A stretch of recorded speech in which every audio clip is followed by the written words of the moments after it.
Siyempre, October ng Miyembro nagsisimula na sa Christmas party. Pero sa kabila yung diwa ng Pasko na kakalimutan natin, ano kayo, sabi namin kanina yung pagbibigayan at pagmamahala. Simple lang. Ang Pasko sa takip ay pag-ibig, sabi nga. So, di pa rin sa ating samahan,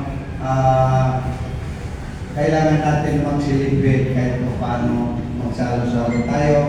Kasi third time na ito, third year. So, sa mga dating panahon, sana ma-effective pa natin ang ating samahan, mapayos pa natin para maprotektahan natin, mapag-servisyo natin ng interest ng at common goals ng ating mga retired dito sa Pilipinas.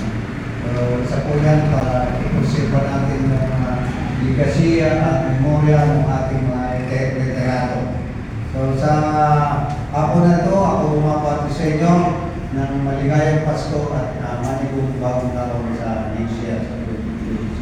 Maraming salamat po. Okay, so, Torres